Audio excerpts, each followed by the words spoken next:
دووبارە سڵاوتان لێبێ. دابشکردنی موچە بە شێوەی کاش و لە ڕێگەی بانکەکانەوە دواکەوت بەشێک لە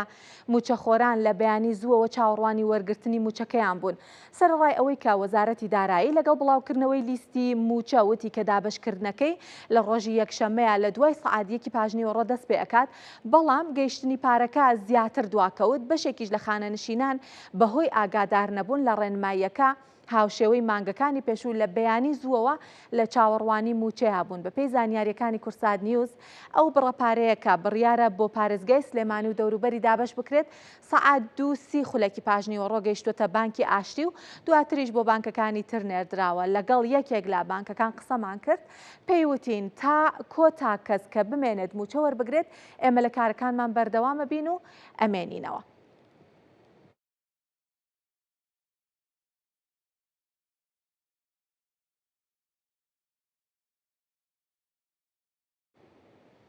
وەک لە هەواڵەکە باسم کرد لە بەیانیەوە بەشێک لە موچەخۆران و بەتایبەت خانەنشینان چاوەڕێی وەرگرتنی موچەکانیانم نەمێ زانیاری زیاتر لە قارەمان وەربگرم. قارەمان سڵاوت لەبێ پێمان بڵێ کە بارودۆخی موچەخۆران هەرێمی کوردستان چی لێ هاتەوە کە ئەتوانن موچەکانیان وەربگرن؟ ئایا بانکەکان قەرەباڵغیان پێوە دیارە؟ زریان ئەو کاتت باش، هەرچەندە دابشکردنی موچە چەند سەعاتێک دواکەوت، لە دوای نیوەڕۆ دەست بە دابشکردنی موچەکرا، بەڵام لە سەنتەری شاری هەولێر دواکەوتنەکە زیانی زۆر نەبوو بە بەراورد بە پارێزگا و شوێنەکانی تر. ئێستا من لە بەردەم یەکێک لەو ماخانەم کە خانەنشینان موچەی لێ وەردەگرن، ئەنی ئێستا بانکەکە دەوامی هەیە و ناوە یاخۆت بەشێک لەو خانەنشینانەی کە زانیویانە هەواڵی ئەوان هەیە کە دابشکردنی موچە دەستی پێکردو دێن موچەکانیان وەردەگرن. لەگەڵ ئەوەشکە لە دوای نیوەڕۆ قەڵەباڵغی هەبوو لێرە، بەڵام دابشکردنی موچە بە شێوەیەکی خێرا دەستی پێکرد. دیارە لە هەولێر چەند بانکێک هەیە لەگەڵ دابشکردنی موچەی خانەنشینی بە شێوەی خێرا و وەکاتی زووتر و دەرگای بانکەکان دەبێتەوە تاوەکو موچەخۆران یاخود ئەو خانەنشینانێک کە موچە وەردەگرن داوام کۆتایی پێ نایەتن. وەک لە دیمەنەکانیش دەیبینن داوام هەیە ئێستا لەم بانکە. لەگەڵ ئەوەشکە بەشێک لەوانەی کە موچەخۆرن لە ئایتیئێمەکان لەسەر شەقامەکان لە شوێنەکان ئەوانش بە هەمان شێوە موچەکانی خۆیان وەردەگرن، بەڵام بە پێوە زانیاریانەی کە هەیە دواکەوتنی موچە ئەم مانگە پێشووتر هەر کاتێک لیستی موچە ڕابگەێنرابایە، بە نمونە ڕۆژی یەکشەممە دەست بە دابشکردنی موچە بکرابایە، یەکەم ڕۆژ لە سەعات 9 دەرگای بانکەکان دەکرایەوە خانشینان موچیان وەردەگرت. بەڵام ئەم مانگە بەهۆی ئەوەی کە بە پێوە زانیاریانەی کە لە وەزارەتی داراییەوە دەستمان کەوتو ئەوەیە کە لە بەشێک لە بانکەکان پارەی نەختینە نەبووە، پێویستی بۆ کردووە کە پارەکە بگوازرێتەوە بۆ ئەوەی کەوا دەست بە دابشکردنی موچە بکرێت. لەگەڵ ئەوەش مانگەکانی پێشووتریش بە هەمان شێوە کاتی زووتر ئەم پارانە دەگوازرانەوە بۆ پارێزگاکانی تر و یەکە ئیداریەکان بەتایبەت ئەو شوێنانەی کە بانکی لێیە و موچەی فەرمانبەرانی تێدا دابەش دەکرێتن. بۆیە ئەم مانگە دواکەوتنی موچە یعنی نزیکەی 4 بۆ 5 سەعاتێک دواکەوت، بەڵام لە ئێستادا موچەخۆران دەتوانن موچەکانیان وەربگرن. لەگەڵ ئەوەش کە دابشکردنی موچەی مانجینەوەک باسم کرد لەم ڕۆوە تاوەکو 2 ڕۆژی داهاتوش بە هەمان شێوە بەردەوامی دەبێتن و بەشێکی زۆری موچەخۆران ئەوانەی کە لە ئایتیئێمەکان و بە شێوەی کارت موچەکانیان وەردەگرن دەتوانن لە ئێستاوە موچەکانی خۆیان وەربگرن، یاخود لە دوای نیوەڕۆوە هەژمارەکانیان یاخود ژمارە حسابیەکانیان کاراکراوە بۆ ئەوەی کەوا موچەکانی خۆیان وەربگرن. بەڵام ئەوانەی کە خانەنشینن لە بانکەکان موچە وەردەگرن چاوەڕوان دەکرێت تاوەکو نیو سەعاتێکی تر، ینی بەشێک لە بانکەکان بمێنەوە دواتر داوام کۆتایی پێدێتن و سبەی بە هەمان شێوە ئەو خانەنشینانێک کە موچیان وەرنەگرتووە دەتوانن موچەکانی خۆیان وەربگرن. بەڵام بە پێو زانیاریانەی کە هەیە لە پارێزگاکانی تر دەرگای بانکەکان دەبێتەوە تاوەکو قەرەباڵغی دەمێنێت لە بەردەم بانکەکان، دەبێت موچەخۆران یاخود خانەنشینان موچەکانی خۆیان وەربگرن. بەڵام لە هەولێر وەک باسم کرد دابشکردنی موچە چەند سەعاتێک زووتر بوو بەراورد بە پارێزگا و یەکە ئیداریەکان بەو پێی کە ئەو پارەیە کە بانکی ناوەندی یاخود وەزارەتی دارایی عێراقی ڕەوانەی هەرێمی کوردستانی کردبوو لە هەولێر پارەکە وەرگیرا و خێراتر بەسەر بانکەکان دابشکرا. بۆیە دابشکردنی موچە چەند سەعاتێک زووتر لە هەولێر دەستی پێکرد بە بەراورد بە پارێزگا و یەکە و ئیدارەکانی تر. سپاس پێام نێرمان قارەمان جەوهەر لە هەولێرەوە، سپاس کە لەگەڵ ماوەی، سپاس بۆ زانیاریەکان قارەمان ماندوو نەبی. وەزارەتی کارەباڵە دۆخی کارەبا بەرەو ئاسایی بوونەوە ئەچێت لە ماوەی 24 ساعتی داهاتوە پێدانی کارەبا ئەچێتە دۆخی پێش هێرشەکە. وەزارەتی کارەبا ڕایگەیان لە بەرەبەیانی ئەمڕۆوە گواستنەوەی غاز لە کێڵگەی کۆرمۆر بۆ وێستگەکانی بەرهەمهێنانی کارەبا دەستی پێکردوێتەوە. دۆخی کارەبا ڕوو لە باشتربوونە وتیشی لە 24 ساعتی داهاتوە پێدانی کارەبای 24 ساعتی بە تەواوەتی ئاسایی ئەبێتەوە. وەزیری کارەبا لەم بارەیەوە ئەڵێت کۆمپانیای دانەغاز داوای پێدانی گەرنتی کردووە بۆ دووبارە نەبوونەوەی ئەو هێرشانە. وتیشی داواکاری کۆمپانیاکە ڕەوایە دابینکردنی بەرگری ئاسمانیشی بۆ کێڵگەکە با پێویست زانی. بەهۆی هێرشەکەوە بەرهەمهێنانی غاز ڕاگیرابوو بۆ ڕێگریکردن لە دروستبوونی قەیرانی غاز لە هەرێم. ڕۆژی ڕابردوو وەزارەتی نەوتی عێراق بڕی 760 تۆن غازی شلی بۆ هەرێم ناردوو بەسەر سەرجەم پارێزگا و ئیدارە سربەخۆکانە دابەشکرا. هاوکات عزت سابیر جێگری وەزیری نەوتی عێراق بۆ کاروباری غاز بە کورساد نیوزی وت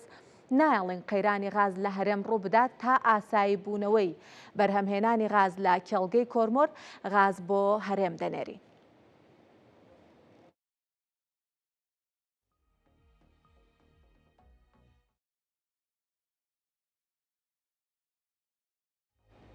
ئەمەوێ لێرەیە باسێکی ژێرخانی غازی هەرێمی کوردستانتان بۆ بکەمەوەی کە لە ماوەی ئەم چەند ڕۆژەیە ڕوویدا هێرشکرایە سەر کێڵگەی کۆرمۆر کە کێڵگەیەکی یەکجار گرنگە 180 کارەبای هەموو هەرێمی کوردستان لە ڕێگەی ئەو کێڵگەیەوە دابینەکرێت. بەڵام بەگشتی باسێکی ژێرخانی غازەکەین لە هەرێمی کوردستان دواتر لەگەڵ میوانێک بەوردی هەم باسی ژێرخانی غاز و هەمیش باسی بابەتی ئەم ڕووداوە ئەەکەین بزانێکین لە بارودۆخی هاوشێوەیە چارەسەر چییە ئەبێ چی بکەین ئایا کەم و کوڕی هەبوویاننا بەوردی لەگەڵ میوانەکەمان باس و خواستێکی زیاترەکەین. بەڵام لە ئێستاە ئەوەی کە سەبارەت بە یەدەگی هەرێمی کوردستانە لە ڕووی نەوت و غازیشەوە نەوتی هەرێمی کوردستان مەزەندە ئەکرێت کە 45 ملیار بەرمیل بێ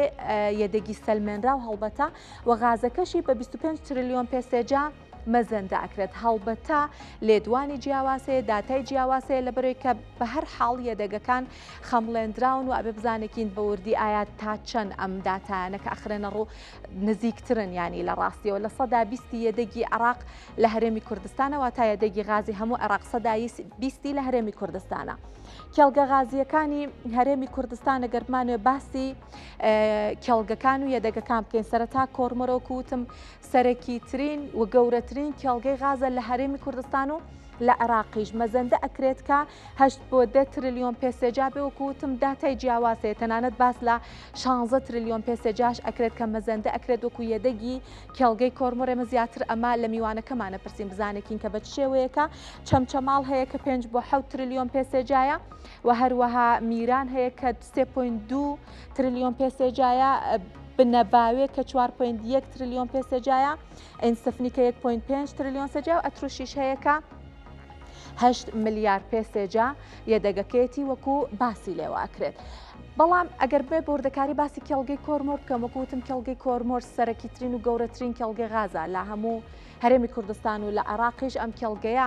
دوو کۆمپانیای دانەغاز و کرسن پترۆلیۆم ساڵی 2007 لەگەڵ هەرێمی کوردستان گرێبەستێکیان ئیمزا کرد. بەپێی ئەو گرێبەستە ئەم کۆمپانیانە مافی نرخدانان بەرهەمهێنان هەروەها بە بازاڕکردنی غازی هەرێمی کوردستانیان پێدرا. دواتر لەگەڵ میوانەکان باسی ئەوژەکەین ئایا ئەمە گۆڕانکاری بەسەر هاتووە یاخود ناڕووبەری کێڵگەکە 510 کیلۆمەتر چوارگۆشەیە شوێنەکەشی لە قەزای چەمچەماڵە. بەرهەمەکانی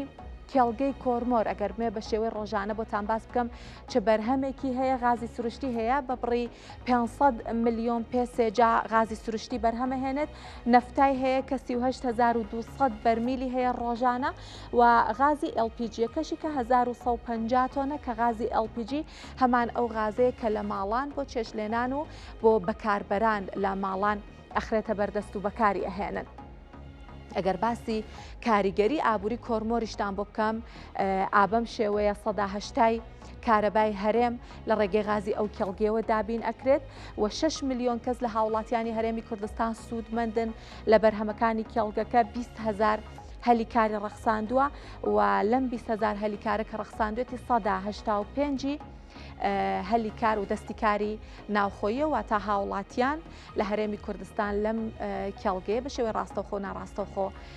خەریکی کار و چالاکیەکانیانن. ئەمە کۆتا زانیاری مابوو دەربارەی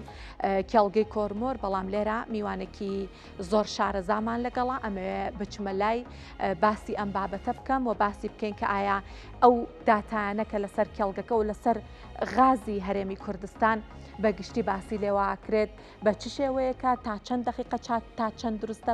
بە وردی باسی لێ بکەین بزانێکین لا ڕووداوی هاوشێوەی ئەوەی لە کۆرمۆر ڕوویدا ئەبێت چی بکرێت بۆی کە زیانی گەورە بەر هەرێمی کوردستان لانی کەم نەکەوێت بۆ مەبەستا دکتۆر بەهجەت ئەحمەد پسپۆڕی نەوت و غاز لێرە لە ستۆدیۆ لەگەڵمان ئامادەیە. دکتۆر بەخێر هاتن.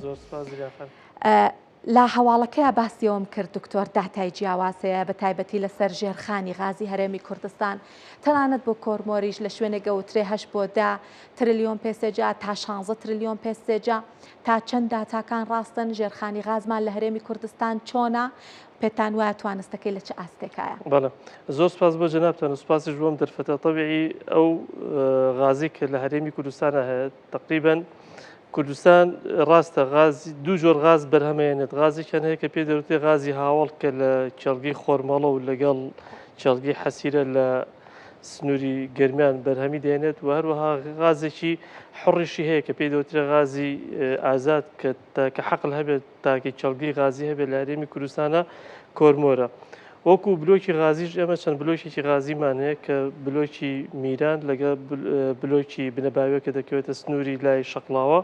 و بلۆکی حەسیرە بلۆکی تۆپخانە ئەم لەگە بلۆکی چەمچەماڵیش ئەم بلۆکە غازیانەمان هەیە لە هەرێمی کوردستانە تەبیعی بەپێی ئەو داتانەی کە سەرمێنراوە بۆ ڕێژەی غازی یەدەکی غاز لە چێڵگەی کۆرمۆردا کە کراوە و بەرهەمێنان ئەوە تقریبان چەند ساڵێک تێدا هەیە و داتاکان ئەتوانم بڵم تا حەدێکی باش دقیقن. ئەم داتایان ئەومان پێ دەڵێت کە لە هەرێمی کوردستاندا لە چێڵگەی کۆرمۆردا تقریبان نزیکەی 5.8 ملیار ببورن تریلیۆن مەتر سێجا غازی سروشتیمان هەیە. بەس ئایا ئەم 5.8 هەمووی دەردەهێنرێتە دەرەوە هەمووی توانای هەیە بێنرێتە دەرەوە ئەمە ئەگەرێکی زۆر قورسە کە کۆمپانیای وابەرهێن بتوانێت هەر هەمی بێنێتە دەرەوە نەک لە کوردستان و لە عێراق یاخود لەسەر ئاستی هەموو جیهان بەو شێوە یعنی ئەو یەدەگەی کە لە ژێر زەویدایە بۆ نمونە بۆ نەوت بێت یاخود بۆ غازی سروشتی بێت ئەمانە بەشێکیان هەیە کە پێی دەوترێت یەدەگی مردوو ئەم یەدەکە مردووە حەچیەکی لەگەڵا بکەی نایەتە دەرەوە یعنی دکتۆرە مە ئێستا پرسیاری لای من دروستکردیانی بە تایبەتی من باسی غازەکەم لە بەرەوەی بابەتەکەمان غازە نەکنەوت هۆکار چیە بۆ نمونە ئەو یەدەگەم مردووە ناکرێت بەشێک طبیعی ئەم غاز و نەوتەکە هەیە لە ژێر طبقاتی زۆر دووران لە زەویەوە تقریبان لەسەر ڕووی زەوی تقریبان ینی 5000 متر 4000 متر بیر لێ ئەدرێدا دەبەزنە خوارەوە بۆ ناو مەکمەنی نەوتەکە بۆ ناو حەشارگەی ئەو غاز و نەوتی کە هەیە لێرە پرێشەر هەیە یعنی ئێستا بۆ نمونە لە هەرێمی کوردستان ئەگەر ئێمە ملاحەزەی بکەین نەوتەکەی بەهۆی بەرزی پرێشەری مەکمەنەکانەوە کە هەمانە لە هەرێمی کوردستان ڕاستەوخۆ بەبی ئەوی کە بەکە هیچ ترومپایەک بەکاربێنێ نەوتەکە خۆی دێتە سەرەوە غازەکەشمان بە هەمان شێوەیە ئێمە لەم حەشارگانەدا کە تۆ بڕێکی زۆر لەم غازە بەرهەمێنیت و دەهێنیتە دەرەوە وای لێ دێت پرێشەری تیان نامێنێت یاخود توانای دەرهێنانی ئەو غازە تۆ ناتوانیت و تەبقەکانیشان دوورن ئەین تۆ لە 4-5 متر لە ژێر زەویدا تۆ هەر ئەوەندە دەسەڵاتە هەیە بەسەریا بتوانانی ئەو کەمێتی لێ دەربێنی ئەو بەشەی تری بەجێ دەمێنێت ئێستا ئێمە چەندین حەقلمانێ بۆ نمونە حەقلی تەقتەق کۆمپانیەوە بەرهێن کە ملیارێک و 250 میلیۆن یەدەیجی هەبوو بەڵام بەپێی داتای کۆمپانیای گەناڵنێرژی کە دەری کردووە تەنها 255,000 بەرمیل تایدا بەرەم هاتوو بڕەکەی تری کەماوەتەوە زیاتر تقریبان نزیکەی ملیارێک بەرمیل نەوت بەجێماوە لە ژێر زەویەکەدا بەجێماوە بۆ کۆرمۆر و بۆ چێڵگە غازی و نەوتەکانی تریش ئەم بابەتە ڕاستە واتە کە دەڵێن لە کۆرمۆرە بۆ نمونە 5.8 تریلیۆن متر سێجا غازی سروشتی هەیە ئەم غازە مەرج نییە هەمووی بتوانانی بێنرێتە دەرەوە و ئەم غازە بەشێکی وەکو پێم وتی پێدەوتری یەدەیگی مردوو کە لە ژێر زەویەکە دەمێنێتەوە و بە هیچ شتێک ناتوانانی ڕایکێشیت. باشە دکتۆر ئێمە بێگومان کێڵگەی ترمان هەیە بۆ غازی سروشتی و بێگومان ئەبێ ینی هەرێمی کوردستان یەدەگێکی فراوانی هەیە بۆ غازی سروشتی ڕاستە کۆرمۆر سەرەکی ترینیانە بەڵام بەڕای ئێوە تا چەند لۆژیکیە تا چەند ئەقلانیە کە ئێمە 180 بۆ بەرهەمهێنانی غازی هەرێمی کوردستان بۆ کارەبای هەرێمی کوردستان پشت بە یەک کێڵگە ببەستین. چارەسەری ترمان خۆی نییە؟ ئێمە تەنها یەک چڵگەنی ئەوکو باسم کرد ئێمە لە خۆرمەڵێژ ڕۆژانە نزیکەی 100 میلیۆن پێسەجا غاز بەرهەمهێنێت لە حەسیرێژ نزیکەی دەوری 7 میلیۆن پێسەجا غاز بەرهەمهێنێت طبعی ئەمانە غازی هاوڵن لەگەڵ بەرهەمهێنانی نەوتە هەتاوەکو جۆری نەوتەکەی سووک بێت ڕێژەی غازە سروشتەکەی زیاترە لەگەڵ کە بەرهەمەهێنرێت لە بەم شێوەی ئەم غازانە بەرهەمێنێت و لە چێڵگەکانی تریش بەڕاستی ینی ناتوانێت غاز بەرهەم بێنێت لەبەر ئەوەی کە ئەو تەکنەلۆژیایی کە کۆمپانیەکان لە هەرێمی کوردستاندا پەیڕەوی ئەەکەن هەتاوەکو ئێستا ئەتوانم بڵم تاوەکو ئاستێکی باش پێشکەوتو نییە بۆیە هاوشێوەی چڵگە غازەکانی تری عێراق کە ئێستا عێراق ڕۆژانە نزیکەی 3 میلیارد غازی هاوڵ بەرهەمێنێت بەڵام تەنها ملیارێک و 900 میلیۆنی ئەتوانێت سوودی لێوە بگرێت و باقەکەی تری ئەسووتێت وەچێتە ناو هەوا و ئەسووتێت لە هەرێمی کوردستانیش ئێمە ئەم کێشەیەمان بە سەراحەت هەتاوەکو ئێستا هەیە کە چێڵگە غازیەکە چێڵگە نەوتەکانمان کە غازی هاوڵی لەگەڵدا بەرهەمێنێت بەشێکی زۆری ئەم غازانە بەداخەوە سوودی لێوەرناگیرێ و ئەسووتێنرێت بەڵام لەبەر ئەوەی کە لە هەرێمی کوردستاندا ئەو چڵگە غازیانەی کە ئێمە هەمان بووە ئەو بلۆکە غازیانە ببوورە بلۆکە غازیەکان کامان بووە هەتاوەکو ئێستا تەنها چڵگەی کۆرمۆرە کە لە بلۆکەوە بۆتە چڵگەی غازی و غازی تا بەرهەمهێنرا و هەرێمی کوردستان پشتی پێبەستەوە بۆ بەرهەمێنانی کارەبا بەڵام ئەو بلۆکانەی تر کە ماوانە سا بۆ نمونە بلۆکی میران و تۆپخانە و لەگە کوردەمیر کە لەگەڵ کۆمپانیای HKN و لەگەڵ ویسترن زاگرۆسا کە هەرێمی کوردستان گرێبەستی کردووە هەتاوەکو ئێستا ئەوەی کە من ئاگدار بم بە تەواوەتی دەست بەکار نەبوون بۆ ئەوەی کە دەستکەن بەکاری گەڕان و پشکنین چونکە هەموو پرۆسەیەکی بلۆک کە کاری مەسحی جیولۆژی دەست پێ دەکەن تایدا ئەم بلۆکانە بەلایانی کەمە پێویستی بە 3 ساڵ بۆ 5 ساڵ هەیە تاوەکو کاری گەڕان و پشکنینی تیا بکرێت و داتای ورد لەسەر بوونی غاز لەم بلۆکەدا کۆ بکرێتەوە دوای ئەوە کۆمپانیاکە بڕیارەدات بەوەی کە دەستکات بە کاری بەرهەمێنان لەم چڵگێدا و پارە و بودجەیەکی زەبەلاح و قەبەی بۆ سەرفکات چونکە بابەتی غاز و گەڕان بە دوای غازدا و دەرێنانی غاز هاوشێوەی نەود نییە بودجەکەی زۆر گەورەیە و ئەو دەستگا و ئەو مؤسساتانی کە دروست دەکرێت بۆ بەرهەمێنانی غاز بەڕاستی کولفەی زۆری دەوێت پارەیەکی زۆری دەوێت ئەتوانم بڵێم لە نەود زۆر زیاترە بۆیە پێویستە کات ینی بە وردی داتاکانی لەسەر کۆ بکرێتەوە. دکتۆر من ئەگەر بەباشی لە جەنابەت تێگەیشت بێتم ئێمە لە هەرێمی کوردستان کێشەی یەدەگمان نییە بۆی کە بمانێت پشت بە زیاتر لە یەکێڵگە بەستین کێشەی تەکنیکیمان هەیە باهۆی ئەوەی کە ئامێرەکان و ئەوانە کە بەکاریهێنین وەکو پێویست نییە. ئەگەر ئەم کێشەیە عنی بۆی بمانێت ئەم کێشەیە چارەسەر بکەین ناتوانین پشت بۆ بەرهێنانی دەرەکی ببەستی ئەسڵەن تا چەند لە هەرێمی کوردستان ئەوە کراوە بۆی کە وە بەرهێنەری دەرەکی پەلکێش بکەم بۆ هەرێمی کوردستان پشتی پێ بەستم بۆی کێڵگەیەکی زیاتر کاری پێ بکرێت و فرەچەشم بکرێت. ئێمە لە هەرێمی کوردستانە 100% چێڵگە نەوتی و غازەکانمان پشتمان بەوە بەرهێنانی خارجی بەستووە ئێستا ئەو کۆمپانیانەی کە لە هەرێمی کوردستانە ئیشەکە نزیکەی دەوری 14 بۆ 15 کۆمپانیای بیانی لە هەرێمی کوردستانە وەکو کۆمپانیای سەرکار ئیشەکەن و وەکو کۆمپانیا خەدەماتەکانیش ژمارەیەکی زۆر لە کۆمپانیای خەدەماتی نەوتی سرویس ئۆیل کۆمپانی ئەمانە لە ناو هەرێمی کوردستانە لە ناو چڵگەنەوتەکانە لەگەڵ ئەم کۆمپانیا سەرکارانە بەڕاستی ئیشەکەن ینی ژمارەیەکیان زۆرە هەرێمی کوردستان بەداخەوە خۆمان هەتاوەکو ئێستا جگە لە کۆمپانیای کار نەبێت کە کۆمپانیایکی لۆکەڵی هەرێمی کوردستانە کۆمپانیای ترمان نییە کۆمپانیای ناوخۆیی بێت و کە کاری وەبەرهێنان بکات لە بواری بەرهەمێنانی نەودا بۆیە ئەم کۆمپانیانە ئێمە هەر هەمووی کۆمپانیای دەرەچین و بودجەکەیشان بودجەی دەرەکیە کە هاتوون لە هەرێمی کوردستانە کە نزیکەی دەوری 10 میلیارد دۆلاریان وەبەرهێنان کردووە لە چێڵگەنەوتەکانی هەرێمی کوردستانە کە بە پێی راپۆرت و داتای خۆیان کە بڵاویان کردوێتەوە بەس ئێمە مشکلەکەمان لە چیدایە مشکلەکەمان لەوەدایە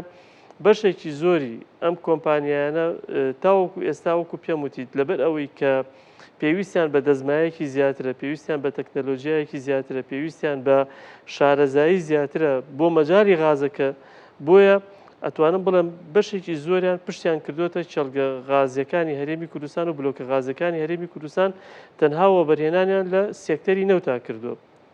دەبینین کە نەوتی هەرێمی کوردستان ئێستا ئەوە چەند ساڵە بەرهەمدێت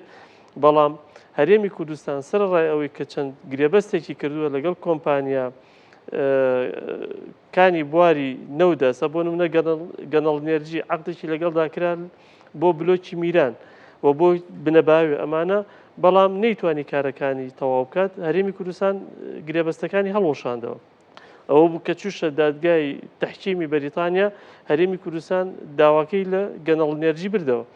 بۆیە ئەم کێشانە وەکو باسم کرد لەبەرەوەی کە پێویستی بە بودجەیەکی قەبە و گەورە هەیە تاوەکو ئێستا زۆربەی زۆری کۆمپانیەکان خۆیان نەداوە لە سێکتەری غازی هەرێمی کوردستان و تەنها ڕۆیان کردوتە نەوت. باشە دکتۆر خۆ کوردوتەنی بەفر هەر لەو شوێنە نەچۆتەوە کە تۆ لە ١٨ ینی پشت بە غازی یەک کێڵگە بەستی ئێمە لە هەرێمی کوردستان بێگومان سەرچاوەیەکی زۆری ژێرزەویمان هەیە لە ڕووی حکوم ینی حکوومەتی هەرێمی کوردستان چی بکات بۆەوەی کە بتوانێت سەرنجی ئەسڵەن ئەو کۆمپانیانە بۆ بلۆکە غازیەکانی بۆ کێڵگە غازیەکانی ڕابکێشێت کە ڕەنگە بەرهەمەکەیان با ئەگەر نەڵین لە ئاستی کۆرمۆریش کەمتریش نەبێت لە کۆرمۆر چی بکە حکوومەت بۆی سەرنجی ئەسڵەن کۆمپانیا پێشکەوتوەکان ڕابکێشەکە کاڵا و ئامێرێکی پێشکەوتوتریان پێ بۆی کە سەرچاوەکان بدۆزێتەوە. خۆی زیریان خان لە هەرێمی کوردستانە چەند کۆمپانیایەکی زۆر زەبەلا هاتنە پێشەوە بۆ نمونە ئەکسەنمۆبیل هات شیفرۆن هات کۆمەڵێک تۆتاڵ هات ئەمانە هاتن لە هەرێمی کوردستانە بۆ بەرهێنانیان بکەن بەس بەداخەوە ئەم کۆمپانیانە بەهۆی سراعاتی سیاسی نێوان هەرێمی کوردستان و حکوومەتی اتحادی و نەبوونی ڕێکەوتنیشی گشتگیر لە بینی هەرێمی کوردستان و لە بینی حکوومەتی اتحادی لەسەر سێکتەری نەوتی هەرێمی کوردستان وای کرد ئەم کۆمپانیانە هەمیان لە هەرێمی کوردستان بەداخەوە بکشێنەوە ئەجینا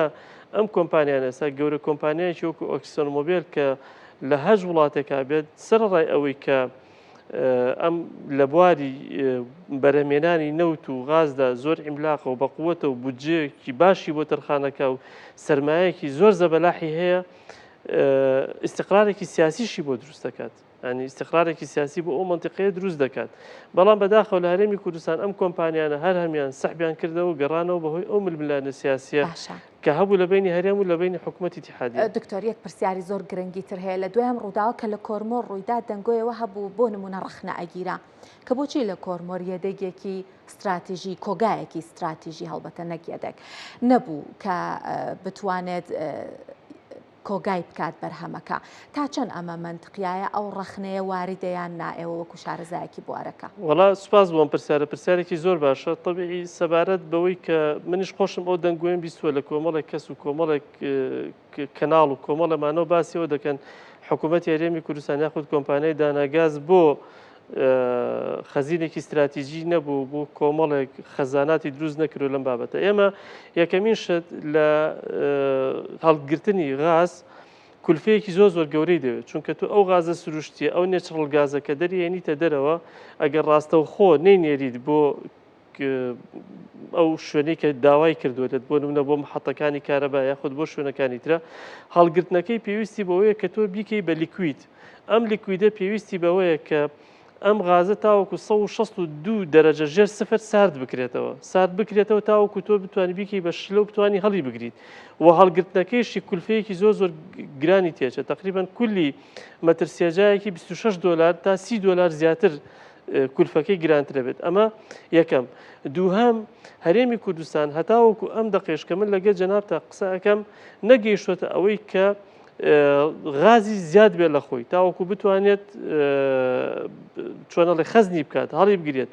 ئەو غازی کە هەبوو لە هەرێمی کوردستانە ڕۆژانە کە بۆ نمونە لە مانگی دەی ئیمساڵ کە کۆمپانیای داناگاز ڕاگەندراوێکی بڵاو کردەوە کە هەرێمی کوردستان گەیشتوتە 750 میلیۆن پێسەجا بەرهەمێنان لە ڕۆژێکە و هەرێمی کوردستان خۆی لە خۆیدا ئەم دقەی کە من لەگە جەناب تا قسەکەم ڕۆژانە نزیکەی پێویستی بە 800 بۆ 850 میلیۆن پێسەجا غازێ بۆی کە بتوانێت کارەبای 24 ساعتی بدا بە هاوڵاتیان هەموو پێویستی ناوخۆش دابین ناکات هەموو پێداویستی ناوخۆ دابین ناکات تەنها لەگە چی دابینی دەکات لەگەڵ ئەوەی خۆرمەڵە لەگەڵ ئەمەی حەسیرە ئەم دوانە ئەتوانم بڵم تر هەرێمی کوردستان ئەگەیەنێتە ئاستی خۆبژێوی بۆ بابەتی غاز ئەمە خاڵی دووەم خاڵی سێم کە زۆر استراتیژیە بابەتی لایەن ئەمنیەکەیە یعنی ئێمە بینیمان کە لە ئەم خەزانی NGL کە لە کۆرمۆر لەم چەند ڕۆژی ڕابردووە استهداف کرا و لێدرا بینیمان چی تەقینەوەیەکی دروست کرد چی زەرەرزیانێکی دروست کرد جا تۆ دەوەرە ئەگەر بێت و خەزانێکی غازی نێچرال گازت هەبێ بتەقێتەوە ینی کارەساتی گەورە لەو منتیقە خوڵقێنێت بۆیە من ئومێدەوارم کە ئەو کەسانی کە لەم مەجارەدا قسە ئەکەن و لەم مەجارەدا داتا بڵاوکەنەوە بە شێوەیەشی لۆجیشیانە داتا بڵاوکەنەوە چونکە سەر لێ شەواوی بۆ خەڵک دروست نەکەن و فەوزایەک دروست نەکەن کە خەڵک بەڕاستی لەوە زیاتر بێزار بکەن. دکتۆر وەڵامی دەنگۆیەکی زۆر گرنگتاندایەوە بەڵام منەمێ زۆر بە خێرایی بە کورتی وەڵامێکی ترش لە ئێوە وەربگرمەوە باسێکی مادام ناتوانین کۆگای بکەین باسێکی ژێرخانی گواستنەوە و هێڵی بۆریمان بۆ بکەن بارودۆخی چۆنە لە هەرێمی کوردستان. ئێستا بابەتی گواستنەوەی نەشڕەلگاز لە هەرێمی کوردستاندا ئەتوانم بڵم تا حدێکی زۆر باش جەبەجێکرێت و ئەگەندێت بە دووهۆک و ئەگەندێت بە بازیانیش بۆ ئەو کارگە و معمەلانی کە لە سنووری بازیاندان چونکە هەرێمی کوردستان پلانێکی هەیە کە بتوانێت دامی کارگە چیمەنتۆ و کارگی ئاسن و کۆمەڵی کارگەی تر کە کەوتونەتە سنووری عفو و سنووری بازیانەوە بتوانن لەوێ دامیان بکەن بە دابینکردنی ڕێژەیەکی زۆر باش لە غازی سروشتی تاوەکو بتوانن ئەوانیش هەم هەلی کار زیاد بکەن و هەم ڕێژەی بەرهەمێنان زیاد بکەن. سپاس دکتۆر بەهجەت ئەحمەد پسپۆڕی نەوت و غاز لێرە لە ستۆدیۆ لەگەڵمان ئامادەبوون. سپاس بزانین. زۆر سپاس بۆ جەنابیست. پرۆژەی قیرتاوکردن و دروستکردنی شۆستە و شەقامەکانی زۆنی یەکەمی گەڕێکی ئەندازیاران دەستی پێکردووە. سەرۆکی شارەوانی هەڵەبجە ئەڵێت بودجەی پرۆژەکە زیاتر لە 1 ملیار دینارە و بۆ بودجەی زۆنی دووەم چاوەڕێی ڕەزامەندی وەزارەتی دارایین لە ساڵی نوێیە. ئەوەش جێبەجێ ئەکرێت. گەڕێکی ئەندازیاران یەکێکە لە گەڕەکە نوێیەکانی شاری هەڵەبجە و پێشتر بەهۆی قەیرانی دارایی و پرۆژەکە ڕاگیرابوو لەم ساڵدا بەگەڕخراوەتەوە.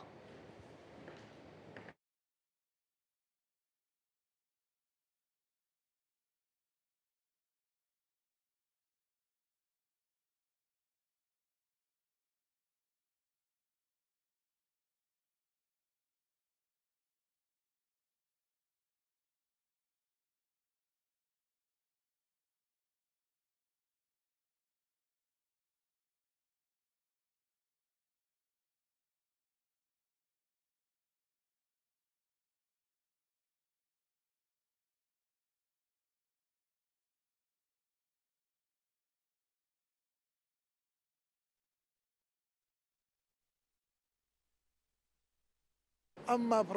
پرۆژەی ڕێگاسازی گەڕێکی ئەندازیارانە کە پێکاتووە لە ئاوەڕۆ لە شۆستا لە قیر و کۆنکریت بودجێ ئەم پرۆژەیە نزیکەی 1 ملیار و 700 میلیۆنە لەلایەن کۆمپانیای هەستیەوە جێبەجێکرێت لەسەر وەبەرهێنانی وەزارەتی شارەوانی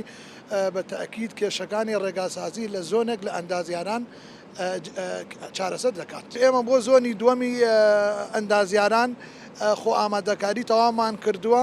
لە خۆناغی ڕەزامەندی دارایین بۆ ئەوەی ساڵی داهاتوو یەکێک لە پلانی ساڵی داهاتوومان تەواوکردنی بەشی یا زۆنی دووەمی ئەندازیارانە. بە بڕیاری وەزیری خوێندنی باڵا نزیکەی 9 ملیۆن دلار بۆ دەرچوانی بەرنامەی تواناسازی خەرج ئەکرێت. وەزارەتی خوێندنی باڵا و توێژینەوەی زانستی ئەڵێت بە بڕیاری دکتۆر ئارام محەممەد و پاڵپشت بە نووسراوی سەرۆکایەتی ئەنجومەنی وەزیران 442,514 دلار ئەدرێت بە دەرچوانی بەرنامەی تواناسازی. بە پێوە بڕیارە 42 خوێندکار هەریەکە و زیاتر لە 10,500 دلاریان پێ ئەدرێت و ئەتوانن لەم بەرنامەیە سوودمەند ببن. وەزارەتەکە ناوی ئەو خوێندکارانەشی بڵاو کردووەتەوە کە سوودمەند بوون لە بەرنامەی تواناسازی و داوا ئەکات لە ڕۆژی دووشەممە بەدواوە سەردانی دیوانی وەزارەتی خوێندنی باڵا و توێژینەوەی زانستی بەشی بەڕێوەبەراتی تواناسازی بکەن بە مەبەستی وەرگرتنی شایستەداراییەکانیان.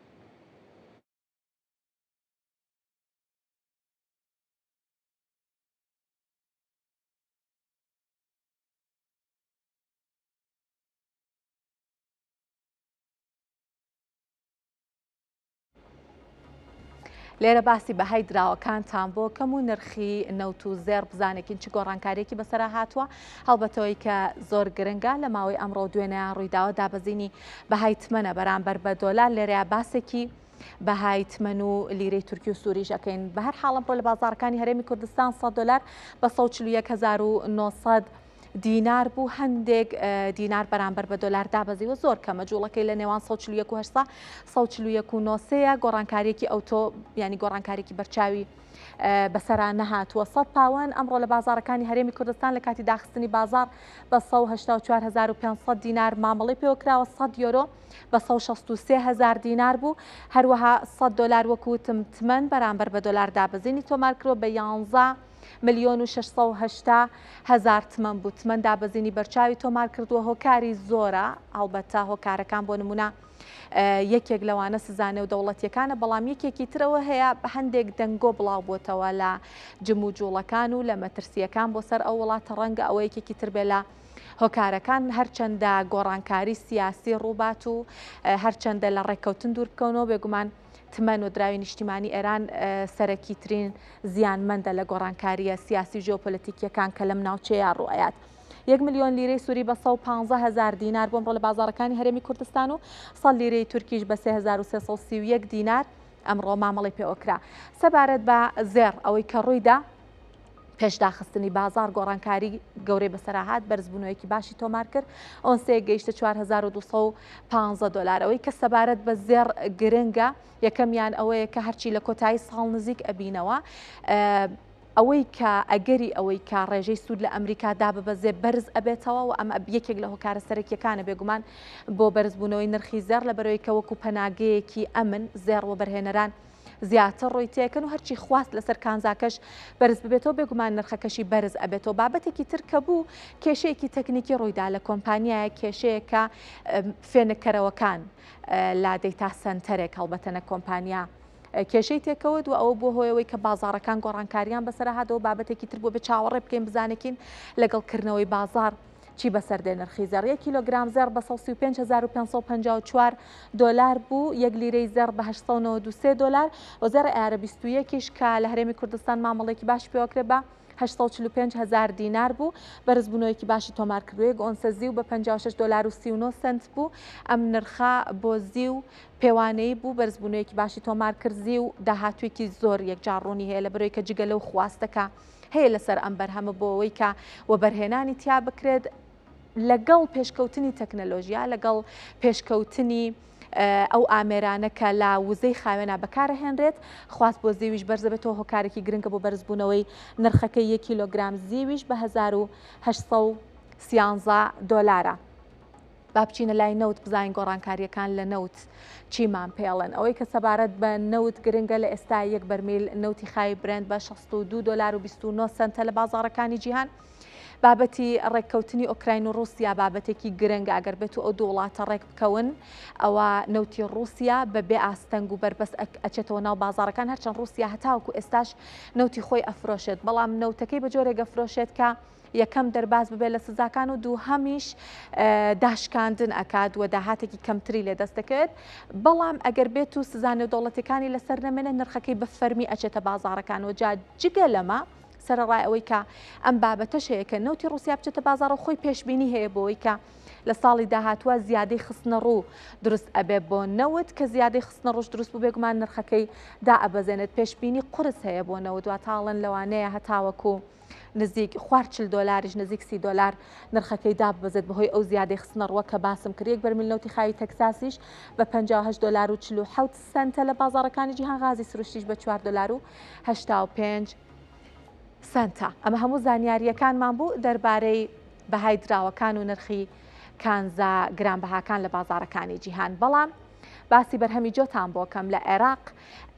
بۆ بەرهەمهێنانی جۆ لەسەر ئاستی جیهان لەسەر ئاستی وڵاتانی عەرەبی بێگومان لە ڕیزبەندی یەکەمایە بۆ پێی کە ساڵانە سەر و 143 ملیۆن تۆن بەرهەمی هەیە جەزایر و سووریاش دوای عێراق ڕیزبەندی 2-3 بۆ خۆیان داگیر کردووە سەبارەت بە جیهان یەکێتی ئەوروپا 135 جۆی جیهان بەرهەمەهێنێت ئوسترالیا گەورەترین هەناردەکار و چینیش گەورەترین هاوردەکاری ئەو بەرهەمەیە جۆ یەکێکە لە کۆنترین دانەوێڵەکان و یەکێکیشە لە سەرەتایی ترینە و بەرهەمانەی لە مێژووی مرۆڤایەتیا چێنراوە لە عێراق و مسر و یۆنان و ڕۆما خۆراکێکی سەرەکی بووە و تا سەدەی هەژدەیەمیش گرنگترین دانەوێڵە بووە لە ڕۆژاوای ئەوروپا ساڵی 2024 قەبارەی بازاڕی جۆ زیاتر لە 24 ملیار و 100 ملیۆن دلار بووە پێشبینیش ئەکرێت ساڵانە 3.35 قەبارەی بازاڕەکەی گەشە بکات.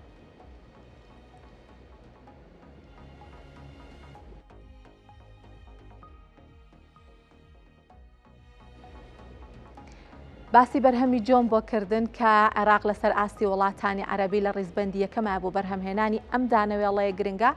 بەڵام داتاکان بە وردی ئەخەمەڕ و باسی ڕیزبەندیەکانتان بۆکەم. قەبارەی بازاڕەکەی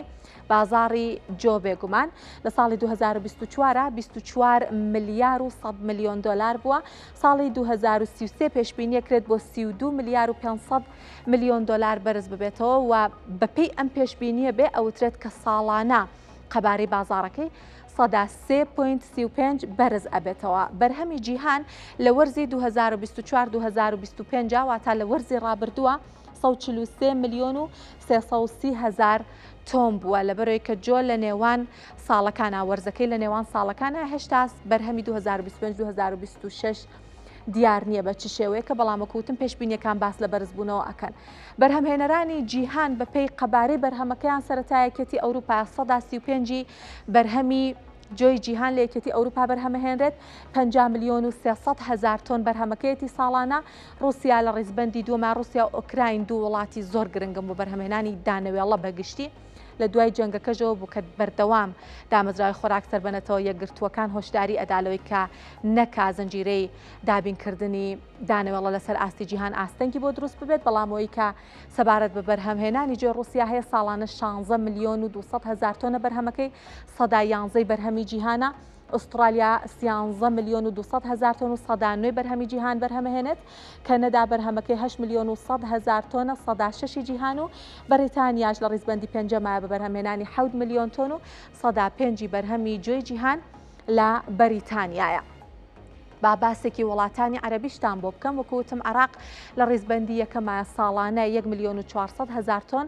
جۆ لە عێراق بەرهەم ئەهێنرێت، جەزایر لە ڕیزبەندی دووەمە بە بەرهەمی ساڵانە 1 ملیۆن و 200 هزار تۆن، سووریا لە ڕیزبەندی سێمە دێ ئەویش ساڵانە وەکو جەزایر 1.2 ملیۆن تۆن بەرهەمەهێنێت، مەغریب بە 660 هزار تۆن و تونسیش بە 272 هزار تۆن ڕیزبەندی 4 و پێنجەمیان بۆ خۆیان گرتووە. ئەوەی لەسەر ئاستی جیهان هەناردە ئەکرێت، واتە لە نێوان وڵاتانەوە کڕین و فرۆشتنی پێواکرە ساڵی 2024 8 ملیار و 730 ملیۆن دلار بووە قەبارەی هەناردەی بەرهەمی جۆ لەسەر ئاستی جیهانە. گەر زانیاری زیاترمان هەبێت دابینکارانی بەرهەمی جۆ لەسەر ئاستی جیهان بەم شێوەیە کە بۆتان باسەکەم سەرەتا ئەوروپایە سەدا 6.5 ئەوروپا بە گشتی دابینکار کە مەبەستم ئەو وڵاتانە کە زۆرترین هەناردە ئەکەن، واتە زۆرترین هەناردەی جۆ لەسەر ئاستی جیهان لەلایەن وڵاتانی ئەوروپاوەیە بە سەدا 6.5 نیوزیلەندا لە ڕیزبەندی دووەما دێ بە سەدا 18.8 ئەمریکای لاتین سێیەم گەورە هەناردەکاری بەرهەمی جۆن وڵاتانی ئەمریکای لاتین بێگومان بە سەدا 8.3 و هەروەها ئەمریکای باکوور سەدا 8 و ئاسیا سەدا 4.3 و ئەفریقاش ڕێژەیەکی کەمی گرتووە سەدا 0.1 بەرهەمی جۆی جیهان هەناردە ئەکەن، واتە وڵاتانی ئەو ناوچەیە. بە باسی هەناردەکارانیش بکەین بە دیاریکراوی بزانین کام وڵاتانە ڕیزبەندیەکانیان گرتووە بۆ هەناردەی بەرهەمی جۆ. هەناردەکاران لەسەر ئاستی جیهان سەرەتا ئوسترالیایە کە ساڵانە 1 ملیار و 600 ملیۆن دلار بەرهەمی جۆ هەنارداکە، فەڕەنسا لە ڕیزبەندی دووەمایە بە 1 ملیار و 400 ملیۆن دلار، ئەڵمانیا بە 698 ملیۆن دلار لە ڕیزبەندی سێمایە، کەنەدا بە 659 ملیۆن و 800 هزار دلار لە ڕیزبەندی چوارمە و ئەرژەنتینیش بە 632 هزار و ملیۆن و 300 هزار دلار لە ڕیزبەندی پێنجەما دێ. گەورە هاوردەکارانیش سەرەتا چین دێ بە 3.7 ملیار دلار، ئیسپانیا بە 895 ملیار دلار، سعودیا و هۆڵندا و بەلجیکاش سێ ڕیزبەندی دواییان بخۆیان داگیر کردووە، هەرکامیان 730 ملیۆن دلار، 706 و 543 ملیۆن دلار بەرهەمی جۆ ساڵانە هاورداکەنەما. کۆتا زانیاریمانە دەربارەی بەرهەمی جۆ لەسەر ئاستی جیهان. بەڵام جیاواز لەم بابەتە ئەمێ بچمە لای بابەتێک لە ئێران. لە ئێران داتای پەیوەست بە هەڵاوسان بڵاوکراوەتەوە بۆ یەکەم جار لە 2 ساڵی ڕابردووەوە ڕێژەی هەڵاوسان لە ئێران سەدا 40 تێپەڕاندووە. ناوەندی ئاماری ئێران لە دوایین راپۆرتیا باس لەوە ئەکات کە دووەم مانگی پاییزی ئەم ساڵ هەڵاوسانی خاڵ بۆ خاڵ سەدا 49 تێپەڕاندووە، بەو واتایەکە دووەم مانگی پاییزی ئەم ساڵ نرخەکان بەراورد بە دووەم مانگی پاییزی ساڵی ڕابردوو نزیکەی سەدا 50 گرانتر بووە.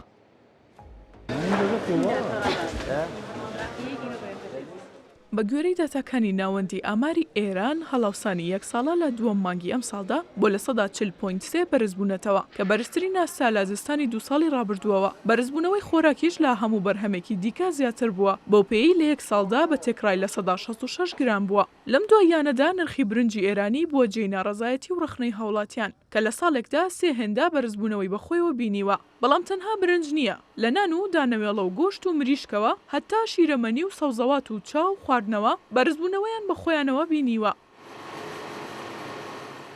بەرزبوونەوەی نرخی خۆراک بۆتە بارگرانی بۆ هاوڵاتیان. بەو پێی بەشی زۆری داهاتی خێزانەکەم دەرامەتەکان بۆ خۆراک خرج دەکرێت. 9 مانگا هەڵاوسان لە ئێران بەردەوام بەرز دەبێتەوە و پێشبینی دەکرێت لانیکەم تا کۆتایی ئەم ساڵ لا بەرزبوونەوە بەردەوام بێت و لا کۆتایی ساڵدا لە 144 بۆ لە 147 بەرز ببێتەوە.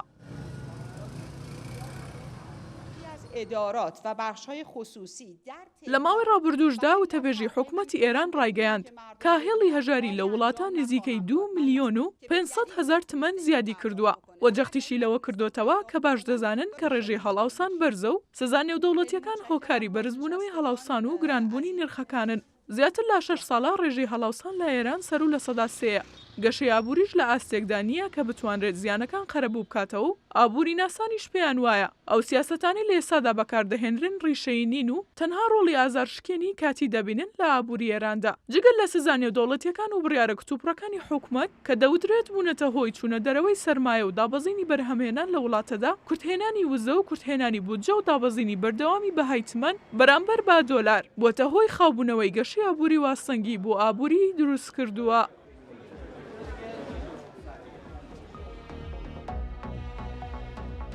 بچینە لای داتا ئابوووریەکانی ئێرانەوە کەوتمنێترین داتاکان لەلایەن ناوەندی ئاماری وڵاتە بڵاو کراوەتەوە هەدووە لە دوای 2 ساڵەوە دیسانەوە ڕێژەی هەڵاوسان 140 تێپەڕاندووە. ئەوەی کە باسی لێوە کراوە لە داتاکان ئەڵێ هەڵاوسانی خاڵ بۆ خاڵ 149.4 خاڵ بۆ خاڵ چێواتە دووەم مانگی پاییزی ئەم ساڵ بەراورد بە دووەم مانگی پاییزی ساڵی ڕابردوو. نرخی کاڵا، نرخی خۆراک، نرخی شتومەک لە ئێران نزیکەی 150 گرام بووە. بەڵام ئەڵێ هەڵاوسانی مانگانەواتە مانگی یەکەمی پاییز لەگەڵ مانگی دووەمی پاییز 103.4 بەرز بووەتەوە و هەڵاوسانی ساڵانەش واتە بە تێکڕایی لە ماوەی 12 مانگا هەڵاوسان لە ئێران 140.4. زۆرترین کاریگەری هەڵاوسانەکە لەسەر خۆراک و خزمەتگوزاری باڵە نرخی خۆراک بەرزبوونەوەی زۆری تۆمارکرۆ هەروەها خزمەتگوزاریەکانەوە یەکێک لە هۆکارەکانی هەڵاوسانە لە وڵاتە. ئەوەی کە لەلایەن بەرپرسانەوە لەلایەن لایانی پەیوەندیدارە ئۆترێ ئەوی لەلایەن ئابووری ناسانەوە ئۆترێ. لایانی پەیوەندیدارەڵێ زانین هەڵاوسان بەرزە بەڵام سزا نێودەوڵەتیەکان هۆکارن. پسپۆڕان لە ناو خۆش ئەڵێن هەڵاوسانی ڕاستەقینە زۆر زیاترەوەی کە خەڵک هەستی پێکا ڕۆژانە زۆر زیاترە لەوەی کە ئەم ژمارانە باسی لێواکەن. با زانیاری زیاتر وەربگرین. بەڵێ هێڵی هەژاری لە ئێران ساڵی 2024 لێرەیە بە تمەن باسمان کرۆ لە بەرەوەی کە قەبارەکەی گەرمانەوە بیکەینەوە بە دۆلار هەندێک جیاوازی زۆر دروست دەکا. ساڵی 2024 هێڵی هەژاری لە ئێران بۆ 6,128,739 تمەن بۆ یەک تاک بەرز بۆتەوە واتە بۆ خێزانێکی 4 کەسی سەر و 24 ملیۆن تمەن مانگانە ئەبێ داهاتی هەبێ هەتاوەکو نەچێتە ژێر هێڵی هەژاریەوە کە ئەمە بەپێی موچەی ئەو وڵاتە موچەیەکی دەگمەنە. 2.5 ملیۆن تمەن بەراورد بە ساڵی پێشووتر ئەم هێڵی هەژاریە بەرزبوونەوەی تۆمار کردو. ساڵی 2023 3,792,000 تمەن بووە مانگانە بۆ تاکێک کە ڕێژەی هەژاری 136 بووە ئەو کات. بێگومان ئێستا ڕێژەی هەژاری لە وڵاتە بەرزبوونەوەی زیاتری تۆمار کردو. هۆکاری ئەوەی کە ڕێژەی هەژاری لە وڵاتە بەرز بێتەوە یەکەمیان هەڵاوسانە بێگومان گرانی نرخی کاڵا و شمە گەشەی ئابووری کەم و ناجێگیر هۆکارێکی ترا بە پێی پلانەکانی خۆیان بێڵێ بگەینە گەشەی ئابووری 108 بەڵام تەنانەت لە ماوەی پێشوانیوە یەکەمی ئەم ساڵ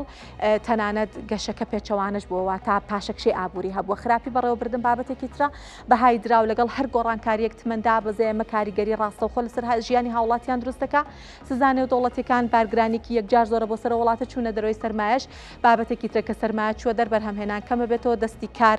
لە وڵاتە هێزی کارەکانیان بێکار ئەبن و بابەتی هاوشێوە بە دوای خۆیان هێنێت. لە ڕووی گەشەی ئابووری وەکوتم لە نیوەی یەکەمی ئەم ساڵ ئابووری وڵاتە پاشەکشەی کردووە ناقص 0.3 پاشەکشەی کردووە. ساڵی ڕابردوو گەشەی کۆی ساڵەکە 3.1 بووە لە کاتێکا بەپێی پلانی